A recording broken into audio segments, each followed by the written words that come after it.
मिट्टी को यूं चंदन सा माथे पे सजाए रे, जुबां पे जो माया नमक लगाए रे, के देखे न भाले न जाने न गाए रे, दिशाहारा केमन बोका मुंडा रे।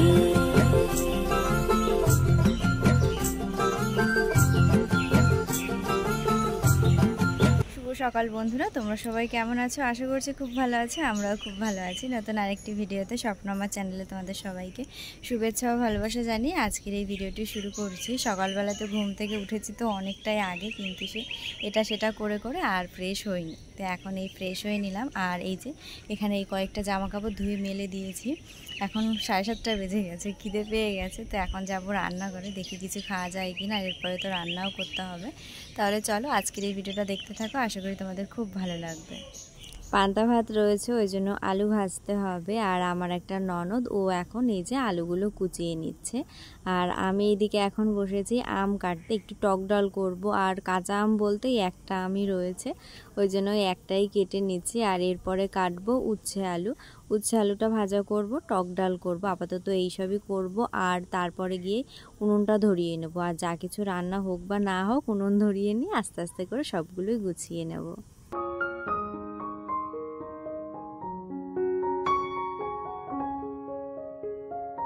রান্নার জন্য গুছিয়ে নিয়েছি। আর এই যে এখন উনুনটা ধরিয়ে বসালাম আলু ভাজা, আর এক পাশে বসালাম ভাত। আলু ভাজাটা হয়ে যাবে তাড়াতাড়ি, ওই জন্য এই পাশে বসানো হয়েছে।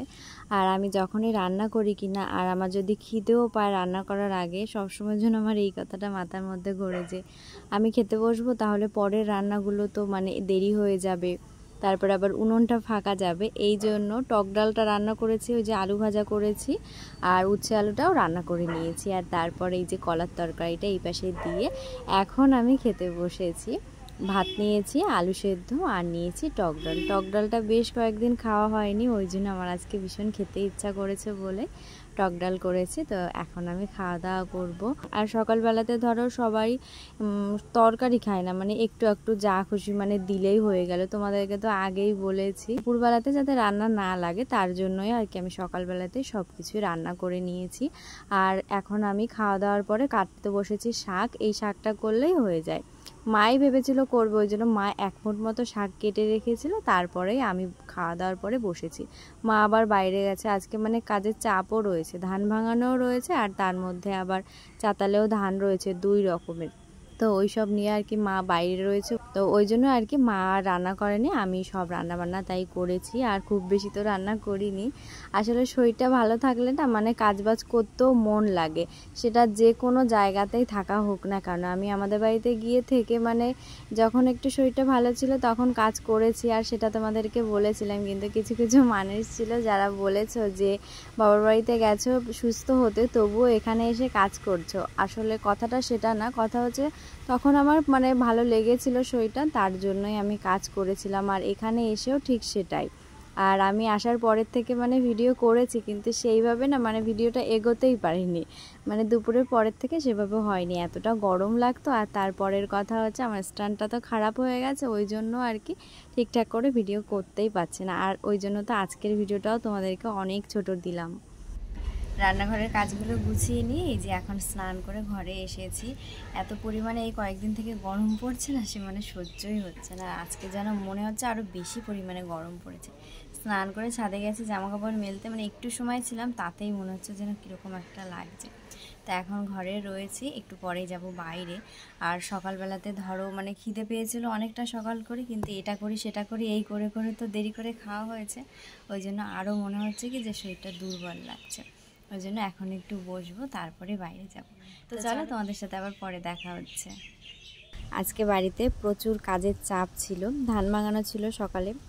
আর আজকে তো চাতালেও ধান রয়েছে 2 রকমের। এই সাইডের ধানটা গোটানো হয়ে গেছে, এটা একদম পুরোপুরি শুকায়নি, কালকে ভালোভাবে শুকিয়ে যাবে, তারপরে বস্তায় ভরার জন্য গোটানো হবে।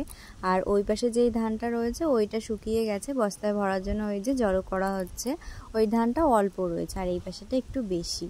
আর একটু পরেই তো সবাই এদিকে চলে আসবে, তার জন্য এখন আমি লবণ চিনির জল করে নিচ্ছি। আর ঠান্ডা জলটা বেশি নেই, ওই জন্য বরফের টুকরো নিয়েই তাই আর কি করছি। আর দুপুরবেলাতে আমি খাওয়া দাওয়া করিনি গরমের কারণেই, আর একটু বাদে ও বাড়িতে চলে আসবে, তো সেই জন্য এখন বানাচ্ছি পেঁয়াজ ডাল। সকালবেলাতে ডাল রান্না করেছিলাম, সেখান থেকে কিছুটা ডাল রেখে দিয়েছিলাম, সেই ডালটাই এখন পেঁয়াজ ডাল করে নিচ্ছি। আর সেই মাছ রাখা হয়েছিল, তো আজকে না অনেকটা কম মাছ রাখা হয়েছিল, তার মধ্যে তো আমার 2 ননদও বাড়ি নেই, তো তবু আর কি মাছে কম পড়ে গেছে। আমি আর কি 2টো মাছ উচ্ছের মধ্যে দিয়েছিলাম, না হলে আবার ঠিকঠাকই হতো।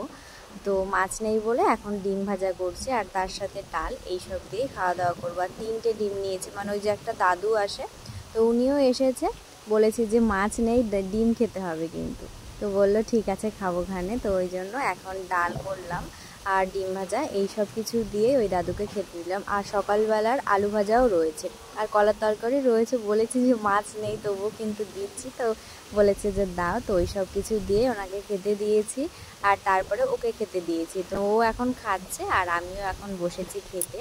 আলু ভাজা নিয়েছি, ডিম ভাজা নিয়েছি, আর অল্প একটু ডাল সেদ্ধ রেখেছিলাম, তো ওই দিয়ে খাচ্ছি, আর সাথে নিয়েছি একটু ডাল।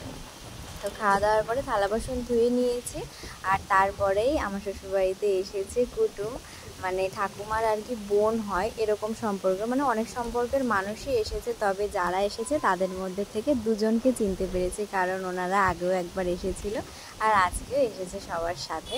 তো আসার পরে চা করেছি, আর এখন মেজমাকে দিয়ে পাঠিয়েছি আর কি চা আর বিস্কুট। সবাই এই যে বাইরেই বসেছে, ঘরের মধ্যে এত গরম, তো ওই জন্য সে কেউ ঘরে এসে পরেও মানে থাকতে চায় না ঘরের মধ্যে। তো ওনারা ছিল অনেকক্ষণই, কাছে একটা জায়গাতেই এসেছিল, সেখান থেকেই সবার সাথে দেখা করতে এসেছে। আর এখন দেখো এই যে সন্ধ্যেবেলাতে সবাই এখন বাড়িতে যাচ্ছে।